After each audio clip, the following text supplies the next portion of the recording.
નમસ્કાર વિદ્યાર્થી, એકવાર આપ સર્વેનું હાર્દિક સ્વાગત છે.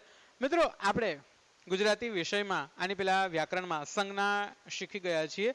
હવે આપણે બે ચેપ્ટર પણ પૂરા કરી ગયા છીએ. આશા રાખું છું કે બંને ચેપ્ટરના સ્વાધ્યાયના પ્રશ્નોના જવાબ તમે તમારી ફેરબુકમાં લખી નાખ્યા હશે, કારણ કે તમે હોશિયાર છો. તમને તમારી પોતાની ચિંતા તો હોય જ, અને જો તમે તમારી સારી રીતે યોગ્ય ચિંતા કરતા હશો તો તમે તમારા એ બંને ચેપ્ટરના જે સ્વાધ્યાયના આપણે બે ચેપ્ટર ભણી ગયા છીએ એ બંનેના સ્વાધ્યાયના પ્રશ્નોના જવાબ લખી નાખ્યા હશે. હવે આપણે આપણું ત્રીજું કાવ્ય, ત્રીજું પદ્ય, ત્રીજું ચેપ્ટર શરૂ કરવા જઈ રહ્યા છીએ. આજે આપણે એનો સરસ મજાનો અભ્યાસ કરવાનો છે. તો આપણે સમજી લઈએ તો પદ્ય 3 આપણું ત્રીજું ચેપ્ટર છે, જેનું નામ છે પછે શામળિયોજી બોલ્યા. આપણું ત્રીજું ચેપ્ટર જેનું નામ યાદ રાખવાનું છે પછે શામળિયોજી બોલ્યા, જેના કવિનું નામ છે પ્રેમાનંદ ભટ્ટ, અથવા તો ખાલી પ્રેમાનંદ લખો તો પણ ચાલશે. અને પછે શામળિયોજી બોલ્યા નો સાહિત્ય પ્રકાર છે આખ્યાન ખંડ. આખ્યાન ખંડ એવું શા માટે કહેવામાં આવ્યું છે? તો કે આ પછે શામળિયોજી બોલ્યા એ એક આખ્યાનનો એક ખંડ છે. ખંડ એટલે ભાગ, અંશ. તો મૂળ આખ્યાન કયું છે? સુદામા ચરિત નામનું મહાકવિ પ્રેમાનંદનું આખ્યાન છે. એમાંથી એક કડવું, એમાંથી એક નાનકડો ભાગ આપણા અભ્યાસમાં છે. એટલા માટે આપણે એનો સાહિત્ય પ્રકાર કહીશું આખ્યાન ખંડ. પછે શામળિયોજી બોલ્યા, કવિનું નામ પ્રેમાનંદ ભટ્ટ, સાહિત્ય પ્રકાર આખ્યાન ખંડ, અને આ કાવ્ય લેવામાં આવ્યું છે સુદામા ચરિતમાંથી. શેમાંથી લેવામાં આવ્યું છે? સુદામા ચરિત્ર અથવા તો સુદામા ચરિતમાંથી આ કાવ્ય લેવામાં આવ્યું છે. આ ત્રણ વસ્તુ દરેકે દરેક ચેપ્ટરને યાદ રાખવાની. પહેલું એના કવિ કે લેખકનું નામ, એનો સાહિત્ય પ્રકાર અને શેમાંથી લેવામાં આવ્યું છે એની આપણને ખબર હોવી જોઈએ. તો આપણું ત્રીજું ચેપ્ટર, ત્રીજું કાવ્ય, ત્રીજું પદ્ય, એનું નામ છે પછે શામળિયોજી બોલ્યા. કવિનું નામ પ્રેમાનંદ, સાહિત્ય પ્રકાર આખ્યાન ખંડ. શેમાંથી લેવામાં આવ્યું છે? સુદામા ચરિતમાંથી લેવામાં આવ્યું છે. હવે થોડીક વાત કરી દઉં તો આખ્યાન ખંડ એવું શા માટે કહેવાય છે? કઈ ખબર પડે છે? ખાલી આખ્યાન ન લખતા એનું કારણ શું છે? તો ખાલી તમે આખ્યાન લખશો ને તો આખ્યાન તો ભાઈ બહુ મોટું હોય, સમજાય છે? આપણે એક એપાર્ટમેન્ટ મોટો હોય એની અંદર આપણે રહેતા હોય ને એક ફ્લેટમાં આપણે રહેતા હોય તો આપણે એમ ન કહી શકીએ કે આ એપાર્ટમેન્ટ મારો છે, હું અત્યારે એપાર્ટમેન્ટમાં છું, એમ ન કહી શકીએ. એનું શું કહેવાય? તો કે એપાર્ટમેન્ટના એક ફ્લેટમાં હું હોઉં છું, બરોબર છે? એપાર્ટમેન્ટનો એક ફ્લેટમાં આપણે રહેતા હોય, આખા એપાર્ટમેન્ટમાં આપણે રહી શકતા નથી. એવી જ રીતે આ સુદામા ચરિત્ર છે એ મોટું વિશાળ કાવ્ય છે, જે અલગ અલગ ઘણા બધા કડવાઓમાં લખવામાં આવતું હોય છે. એવું મોટું કાવ્ય છે. એમાંથી એક નાનકડો અંશ, એમાંથી એકડો ભાગ જ આપણે અભ્યાસમાં છે ને આપણે એને ભણવાનો છે. એટલા માટે અહીંયા શું છે? આખ્યાન ખંડ. આ સુદામા ચરિત્ર છે એ આખ્યાન છે. આપણે આખું આખ્યાન ભણતા નથી, એનો એક ખંડ, એનો એક ભાગ ભણીએ છીએ. એટલે ગમે ત્યારે પછે શામળિયોજી બોલ્યા નો સાહિત્ય પ્રકાર પૂછે તો આખ્યાન ખંડ આપણે લખવાનું છે. આવી જ રીતે નવલકથા ખંડ હોય, ઉપન્યાસ અંશ હોય, તો ગમે ત્યારે કોઈ પણ સાહિત્ય પ્રકારમાં પાછળ ખંડ શબ્દ આવે, અંશ શબ્દ આવે ત્યારે યાદ રાખવાનું કે આ કોઈ મોટું પુસ્તક છે, કોઈ મોટી કૃતિ છે, એમાંથી એક નાનકડો અંશ, એક નાનકડો ભાગ આપણે ભણી રહ્યા છીએ. હવે આપણે વાત કરીએ પ્રેમાનંદ વિશે. તો ગુજરાતી ભાષામાં પોતાનું આગવું યોગદાન, પોતાનું ખૂબ મહત્વનું મોટું યોગદાન રજૂ કરનાર કવિ છે. આપણા 16મી સદીની આસપાસમાં તેઓ થયા છે. અને ગુજરાતી ભાષાને જેના ઉપર ગર્વ થાય એવા આ કવિ છે. તમને ક્યારેય એવો પ્રશ્ન થયો છે કે ગુજરાતી ભાષા, આપણે બધા ગુજરાતી ગુજરાતી તો કહીએ છીએ, પણ આ ગુજરાતી ભાષાને ગુજરાતી એવું નામ કોણે આપ્યું હશે? આપણી ગુજરાતી ભાષાના ફય કોણ હશે? કારણ કે આપણને ખબર છે ને કે આપણી સંસ્કૃતિ પ્રમાણે આપણા મોટા ભાગે ફય હોય ને એ આપણનું નામ રાખતા હોય છે. તો અહીંયા આપણને એવો ક્યારેય પ્રશ્ન થયો છે તમને કે ગુજરાતી ભાષા આપણે તો વર્ષોથી ભણતા આવીએ છીએ, આપણું 9મું વર્ષ છે ગુજરાતી આપણે ભણીએ છીએ એનું, તો આ 9 વર્ષથી આપણને એવો પ્રશ્ન ક્યારેય નથી થયો કે આ ગુજરાતી ભાષા, એમાં આપણી તો માતૃભાષા છે, આપણી જન્મથી જે ભાષા આપણી સાથે જોડાયેલી છે, જે ભાષા આપણે આપણી ગળથૂથીમાં આપણને મળેલી છે, આપણી માતા પાસેથી આપણને જે ભાષા મળેલી છે એ આપણી આ માતૃભાષા ગુજરાતી છે. તો આ ગુજરાતી ભાષાને ગુજરાતી એવું નામ કોણે આપ્યું હશે? થાય છે એવો પ્રશ્ન? થવો જોઈએ હો ભાઈ. તો યાદ રાખો એનો જવાબ, ગુજરાતી ભાષાને ગુજરાતી નામ આપનાર કવિ હતા પ્રેમાનંદ. આ પ્રેમાનંદ કવિએ જ ગુજરાતી ભાષાને ગુજરાતી નામ આપ્યું હતું. તો તમે કહેશો કે સાહેબ એ તો 16મી સદીમાં થયા, તો એની પહેલા ગુજરાતી ભાષાનું અસ્તિત્વ તો હશે જ. તો એની પહેલા શું કહેવાતું હશે? એની પહેલા ગુજરાતી ભાષાને ગુર્જર ભાષા કહેવાતી. શું કહેવાતી? ગુજરાતી ભાષાને પહેલા પ્રેમાનંદ પહેલાના સમયમાં ગુર્જર ભાષા કહેવાતી. એની પહેલા અપભ્રંશ ભાષા હતી, પ્રાકૃત ભાષા હતી, અને મૂળ આપણે જઈએ તો સંસ્કૃત ભાષા સુધી ગુજરાતના મૂળ, ગુજરાતી ભાષાના મૂળ છે એ સંસ્કૃત ભાષામાંથી ઉતરી આવે છે. એટલે કે ગુજરાતી ભાષા છે એ સંસ્કૃત ભાષામાંથી ઉતરી આવેલી ભાષા છે, અને સંસ્કૃતમાંથી સીધી ગુજરાતીનું કોઈ કન્વર્ટ ન થઈ જાય કે આમ કાપડનો ટુકડો હોય એને કાપડના ટુકડાને કાપી નાખીએ અને ગમે એ વસ્તુ બનાવી લઈએ, એવું ભાષામાં ન થાય. ભાષામાં વર્ષોનો, સદીઓનો સમય લાગે. અત્યારે 2000ની આસપાસ વર્ષ પૂરા થયા ત્યારે આ ગુજરાતી ભાષાનું આ સ્વરૂપ આપણી સુધી પહોંચ્યું છે. આ પ્રક્રિયા છે લગભગ 400મી સદીમાં શરૂ થઈ હતી. ધીરે ધીરે સંસ્કૃત ભાષામાંથી પ્રાકૃત ભાષા, અપભ્રંશ ભાષા, પછી જૂની ગુજરાતી, ને પછી ગુર્જર, ને પછી સૌરશૈની શૈલી, ને એમાંથી ગુજરાતી ભાષા ઉત્પન્ન થઈ હોય એવું ઇતિહાસ તો ભારતીય કવિ છે કવિ પ્રેમાનંદ. પ્રેમાનંદનો પરિચય તમને આપેલો છે, અને આખ્યાન શિરોમણી તરીકે પણ કહેવામાં આવે છે.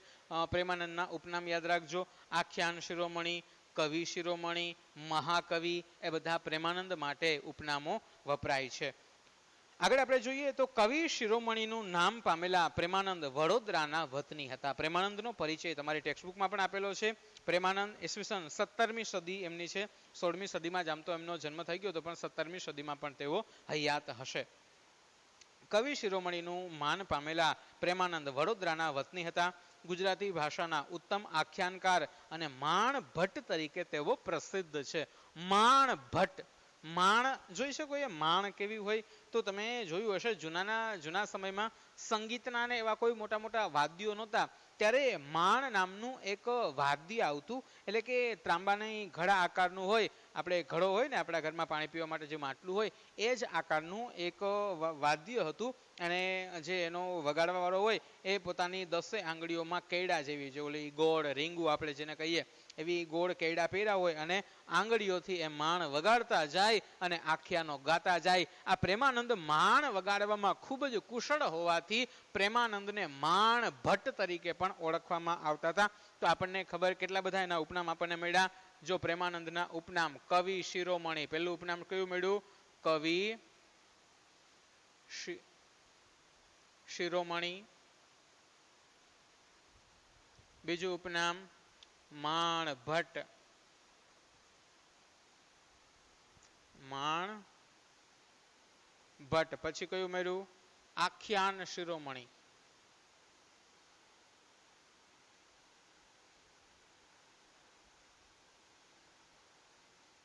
આ બધા ઉપનામો યાદ રાખજો. પ્રેમાનંદમાં પૂછાય છે કે પ્રેમાનંદનું ઉપનામ આપો, તો આ ત્રણમાંથી કોઈ પણ આપણે આપી શકીએ. અથવા તો એમ પણ પૂછે કવિ શિરોમણી કોનું ઉપનામ છે, તો અથવા તો માણ ભટ્ટ કોનું ઉપનામ છે, આખ્યાન શિરોમણી કોનું ઉપનામ છે. ગુજરાતી ભાષામાં શ્રેષ્ઠ આખ્યાનો કોણે લખ્યા છે?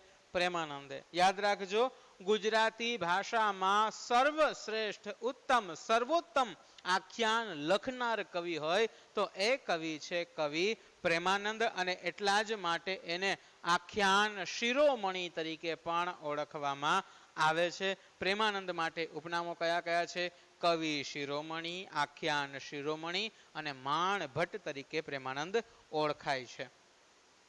આગળ વાત કરીએ.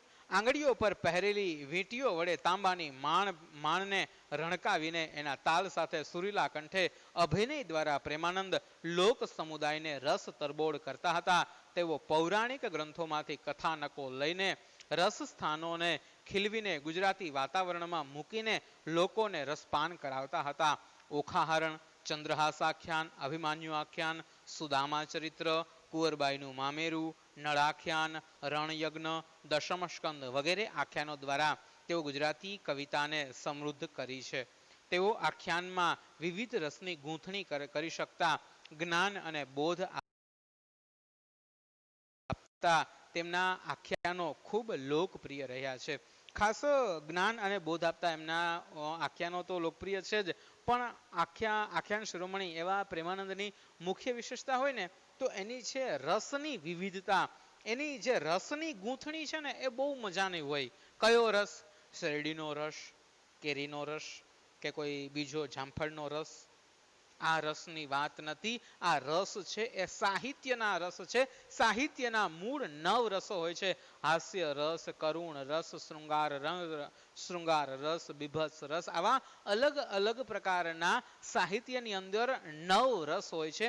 જે આપણે કોઈ વસ્તુ વાંચીએ અને આપણને એકદમ હસવું આવે તો એને હાસ્ય રસ કહેવાય. પછી આપણને અંદર દુઃખ થવા માંડે, આપણા હૃદયમાં કરુણતા ઉત્પન્ન થાય તો એને કરુણ રસ કહેવાય. એવી જ રીતે સરસ મજાનું કોઈનું વર્ણન એકદમ અલંકૃત ભાષામાં કરેલું હોય તો એને સરસ મજાનું વર્ણન સાંભળીએ ને આપણને મજા આવી જાય, એનું ચિત્ર આપણી સામે ખુલી જાય તો એને કેવું કહેવાય? શૃંગાર રસ કહેવાય. આવી રીતે અલગ અલગ લખવામાં પણ રસ ઉત્પન્ન થાય છે, રુચિ ઉત્પન્ન થાય છે, તો આને પણ લખવાના રસ કહેવામાં આવે છે. તો પ્રેમાનંદના આખ્યાનોમાં રસની વિવિધતા, ક્યારેક હાસ્ય રસ આખ્યાનમાં એક જ આખ્યાન હોય તો ક્યારેક હાસ્ય રસ ઉત્પન્ન કરે અને પછી એ હાસ્ય રસમાંથી ક્યારેક કરુણ રસ જન્માવી લે.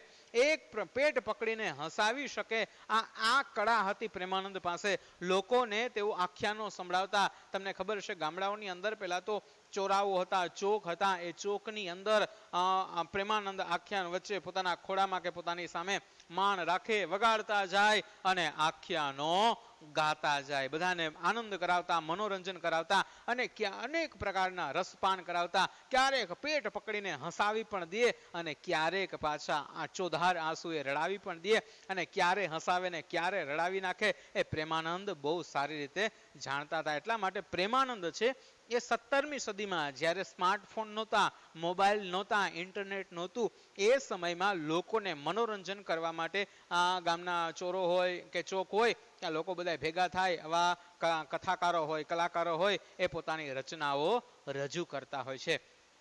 તો આ હતા પ્રેમાનંદ, જેની મુખ્ય વિશેષતાઓ આપણે જોઈ. હવે આપણે આજે જે ભણવાનું છે એ છે પછી શામળિયોજી બોલ્યા. પ્રેમાનંદનો આજે પરિચય આપ્યો છે એ યાદ રાખજો, ક્યાંક પૂછાઈ શકે છે તમને. અત્યારે તો કામ આવશે ને. પ્રેમાનંદ એવા કવિ છે કે તમે 12મા સુધી જશો અને દર વર્ષે એનું એકાદું કાવ્ય કે કોઈક ને કંઈક વસ્તુ તમને એનું ભણવામાં આવશે. અને કોઈ પણ આગળની પરીક્ષા તમે જોશો 12 પછીની, એમાં પણ પ્રેમાનંદને લગતા બહુ મહત્વના પ્રશ્નો નીકળશે. કારણ કે ગુજરાતી ભાષામાં મહત્વનું યોગદાન દેનાર, મહત્વનું કામ કરનાર કવિ પ્રેમાનંદ છે.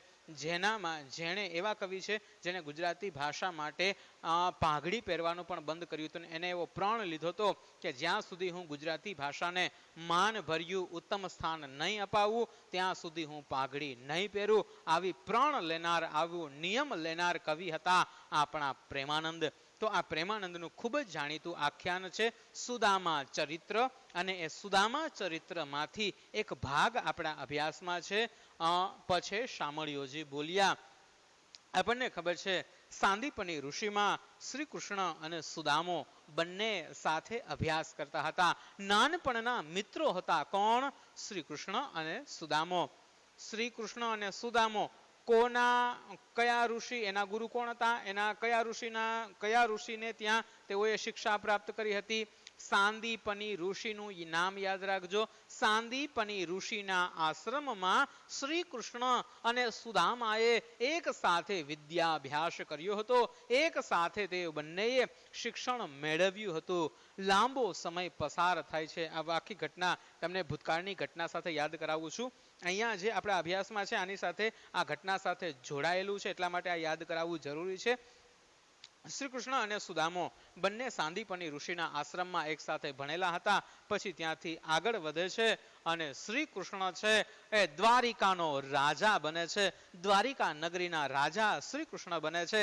જય દ્વારિકાધીશ. તો શ્રી કૃષ્ણ છે એ દ્વારિકાના રાજા બને છે અને સુદામો છે એ દરિદ્ર બ્રાહ્મણ બને છે. એક સાવ ગરીબ બ્રાહ્મણ બને છે અને એવો બ્રાહ્મણ છે જેને અયાચક વ્રત છે. યાચના કરવી એટલે કોઈ પાસેથી માંગવું. સુદામાનું એવું વ્રત હતું કે ગમે તેવી મુશ્કેલી આવે છતાં પણ તે કોઈની પાસેથી કોઈ વસ્તુ માંગતો નહીં, ક્યારેય કોઈ પાસેથી યાચના કરતો નહીં. આ સુદામાનું વ્રત હતું. અયાચક વ્રત એને હતું. એટલા માટે સુદામાને ખાવા પણ મળતું નથી. એના 4 સંતાનો છે એને પણ ખાવા મળતું નથી. એની પત્ની છે એને પહેરવા માટે પૂરા વસ્ત્રો નથી, ખાવા માટેનું ધાન્ય નથી. આવી અઘરી પરિસ્થિતિમાંથી, આવી કપરી પરિસ્થિતિમાંથી, આવી ગરીબીમાંથી સુદામો પસાર થઈ રહ્યો છે, પણ કોઈની પાસે માંગતો નહીં. હા, બજારમાં, પોરબંદરની બજારમાં નીકળે અને લોકોને જે ઈચ્છા પડે એ સામેથી દેતા, પણ સુદામાને નિયમ હતું કે ક્યારેય કોઈ પાસેથી લાંબો હાથ નહીં કરવાનો, ક્યારેય કોઈ પાસેથી યાચના નહીં કરવાની, કોઈ વસ્તુ માંગવાની નહીં. હા, કોઈ વ્યક્તિ ખુશીથી આપે તો પોતે સ્વીકારતા. તો એવા અનેક દિવસો પસાર થઈ જાય છે કે જ્યારે સુદામાને ભૂખ્યા સૂવું પડે છે. સુદામાને નહીં, એની પત્નીને અને એના નાના નાના સંતાનો હતા એને પણ ભૂખ્યા સૂવું પડે છે. આવો સમય સુદામાના જીવનમાં આવે છે. હવે જો બંને મિત્રો છે, સુદામા અને દ્વારિકાધીશ એટલે કે શ્રી કૃષ્ણ, બંને પાક્કા મિત્રો હતા. બાળપણના સાંદીપની ઋષિના આશ્રમમાં બંને સાથે રહેતા હતા, સાથે જ વિદ્યાભ્યાસ કર્યો છે અને બંને સારામાં સારા મિત્રો હતા. પણ જીવન છે એ બદલાઈ જાય છે. એક રાજા બને છે અને એક સાવ ગરીબ બ્રાહ્મણ બને છે. હવે સુદામો તો ક્યારેય કોઈ પાસે માંગવા ન જાય, પણ સુદામાની પત્ની કહે છે કે હે સુદામા, હે નાથ, તમે તો વારે વારે કહો છો કે શ્રી કૃષ્ણ છે એની ભક્તિ તમે કરો છો અને વારે વારે તમે કહો છો કે શ્રી કૃષ્ણ છે એ મારો પ્રિય મિત્ર છે, મારો પરમ મિત્ર છે શ્રી કૃષ્ણ. તો તમે દ્વારિકાધીશ પાસે જાઓ. હે સુદામા, હે નાથ, તમે શ્રી કૃષ્ણ તમારા મિત્ર પાસે જાઓ, એ ચોક્કસથી તમારી મદદ કરશે. તમને આ પરિસ્થિતિમાં જોઈને એ ચોક્કસથી તમારી મદદ કરશે. પણ એની પત્નીને પણ ખબર છે કે મારા પતિને કોઈ પાસે ક્યારેય માંગશે તો નહીં, એ મરી જશે પણ માંગશે નહીં. આ એનો નિયમ હતો. એટલા માટે કમસે કમ એ કહે છે કે તમારા મિત્ર છે તો તમારા મિત્રના નાતે એકવાર એની પાસે જાઓ, એની મુલાકાત લો, ચોક્કસથી એ તમને કંઈક ને કંઈક મદદ તો જરૂર કરશે. અને સુદામો છે એ જાય છે દ્વારિકાધીશની પાસે, દ્વારિકાની અંદર શ્રી કૃષ્ણના પાસે જાય છે. શ્રી કૃષ્ણ એને આવકારે છે અને ત્યાંથી આપણું આ કાવ્ય શરૂ થાય છે. શ્રી કૃષ્ણ એને આવકારે છે, એને બેસાડે છે. શ્રી કૃષ્ણ તો એકદમ પોતાનો મિત્ર સુદામો આવી રહ્યો છે એ સમાચાર સાંભળીને ખૂબ જ આનંદિત થઈ જાય છે અને એની રાણીઓ બધી જોતી રહી જાય છે. કારણ કે સુદામાનો વેશ તો કેવો હતો, એની પાસે પહેરવા માટે પૂરા વસ્ત્રો પણ નહોતા અને એક ધોતી હતી, એક ખેસ નાખેલો હતો ખંભે, એ બધું મેલું દાટ થઈ ગયું હતું. કેટલા દિવસોથી પહેરેલું હશે એ બધું એકદમ મેલું દાટ. તો પેલા જે દ્વારપાલ હોય એ સુદામાને તો ના પાડે છે કે તમે કોઈ દિવસ આના મિત્ર ન હોઈ શકો. અમારો કૃષ્ણ તો દ્વારિકાધીશ છે, દ્વારિકા નગરીનો રાજા છે ને તમે તો જુઓ કેવા દેખાવ છો, તમે થોડા કઈ કૃષ્ણના મિત્ર હોઈ શકો. પણ ત્યારે સુદામાએ વિનંતી કરીને કહેલું કે તમે એકવાર કૃષ્ણને કહો તો ખરી કે સુદામો આવ્યો છે. અને છતાં પછી એના લોકો, એ દ્વારપાલ લોકો માને છે અને સુદામા શ્રી કૃષ્ણને કહે છે કે દ્વાર પર કોઈ ભિક્ષુક જેવો માણસ આવ્યો છે અને પોતાની જાતને તમારો મિત્ર કહે છે. કૃષ્ણ પૂછે છે કે એનું નામ શું છે? ત્યારે તે પેલો દ્વારપાલ કહે છે કે એનું નામ તે બ્રાહ્મણે સુદામા આપ્યું છે. ને સુદામો નામ સાંભળતા કૃષ્ણ ભાન ભૂલી જાય છે, પોતાના પગની મોજડી પહેરવાનું ચૂકી જાય છે, પોતાના ખંભાનો ખેસ નીચે રખડે છે એ ભૂલી જાય છે. ક્યાં જઈ રહ્યા છે ભાન ભૂલીને એ દ્વારિકા નગરીનો રાજા શ્રી કૃષ્ણ, એ દ્વારિકાધીશ દોટ મૂકે છે, દોડતા આવે છે. જ્યાં શ્રી કૃષ્ણ આવે છે એ સુદામો છે એ દ્વારિકાની એ નગરીની જે દરવાજો છે ત્યાં પણ હવે ઊભા નથી. સુદામાએ તો નક્કી કર્યું છે કે એ કૃષ્ણ હવે મોટો થયો છે, એ તો મને ભૂલી ભૂલી ગયો છે ને એ નીકળી જાય છે ને ત્યારે આ દ્વારિકાધીશ છે એ પોતાના એ બાળપણના મિત્રને શોધવા માટે દ્વારિકાની નગરીએ જાય છે અને ત્યારે પોતાના મિત્રને પાછો વાળે છે અને ત્યારે ત્યાંથી આપણું કાવ્ય શરૂ થાય છે. દ્વારકાધીશ છે એ સુદામાને પોતાની રાજગાદી ઉપર, દ્વારકાની રાજગાદી ઉપર બેસાડે છે. પોતે એને, કારણ કે પોરબંદરથી દ્વારકા આવ્યા છે તો એના પગમાં પણ ઘણું બધું ચાલીને આવે છે. એ સમયે કંઈ વાહન તો હતા નહીં, તો એના પગમાં જે જખમો લાગ્યા છે એને સાચવે છે, એના પગ ધુએ છે. સારામાં સારી સેવા છે. કૃષ્ણ છે એ સુદામાની સારામાં સારી સેવા કરે છે અને ત્યાંથી હવે બંને, સુદામો અને કૃષ્ણ બંને વચ્ચે હવે સંવાદ થાય છે. આ પ્રશ્ન વારે વારે પૂછાય રાખે છે કે પછી શામળિયોજી બોલ્યા કાવ્યમાં કોના વચ્ચે સંવાદ થાય છે? તો યાદ રાખજો, પછી શામળિયોજી બોલ્યા કાવ્યમાં કૃષ્ણ અને સુદામા વચ્ચે સંવાદ થાય છે. બંને યાદ કરે છે, કૃષ્ણ અને સુદામો બંને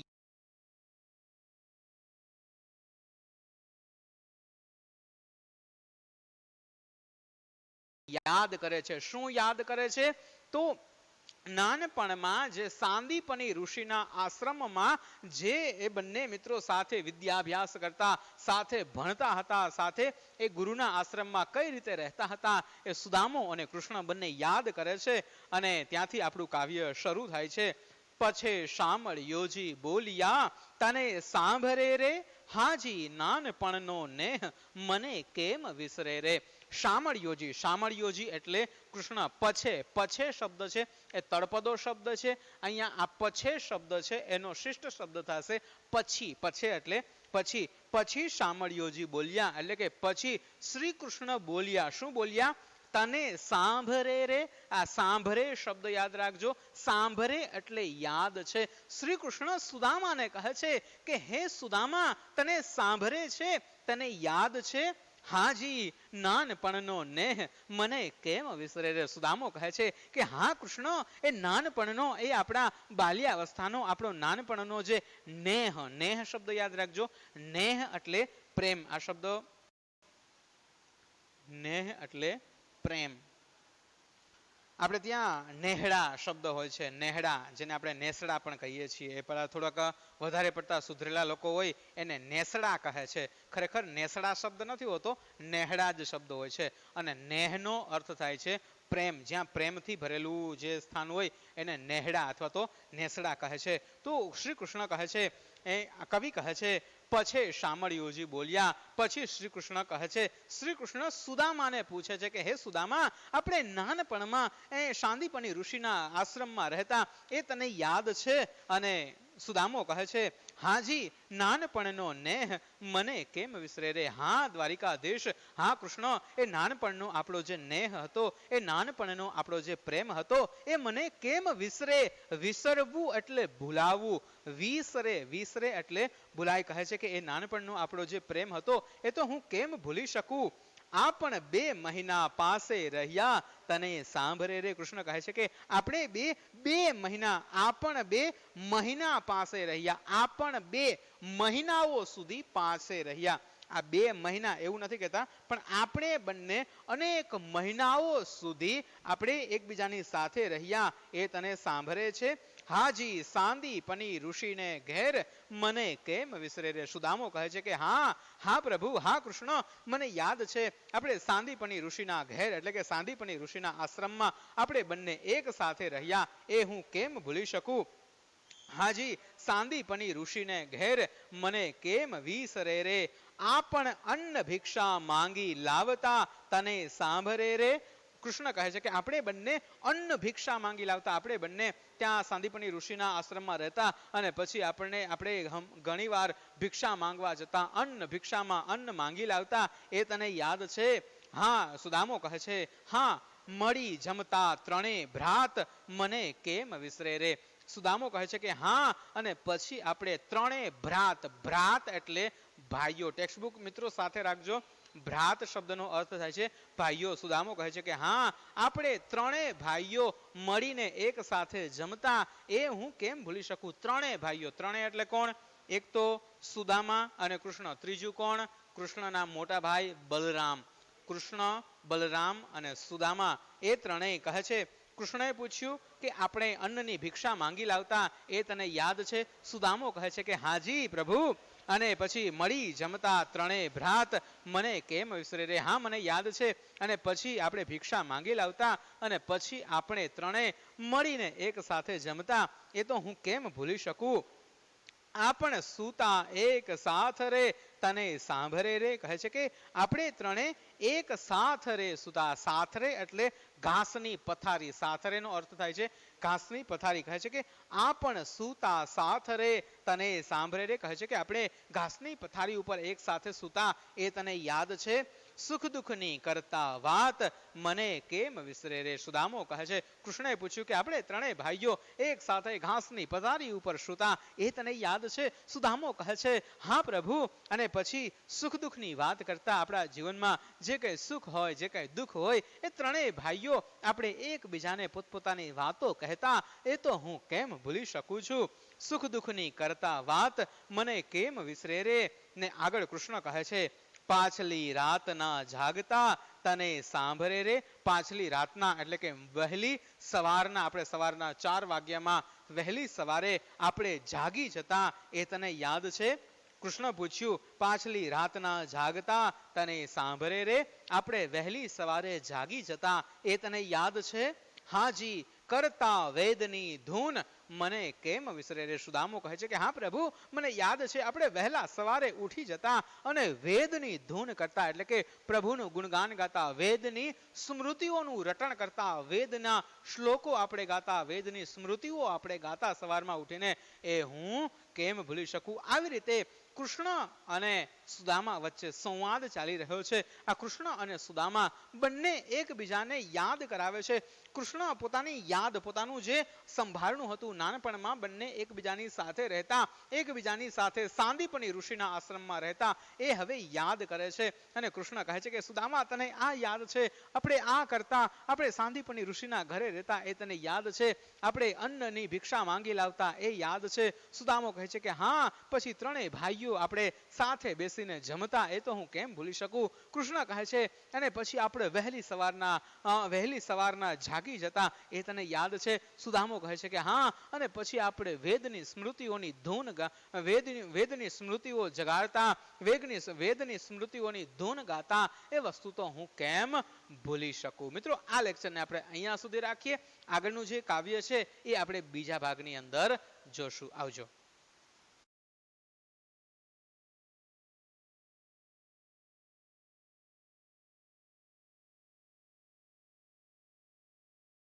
આપતા તેમના આખ્યાનો ખૂબ લોકપ્રિય રહ્યા છે.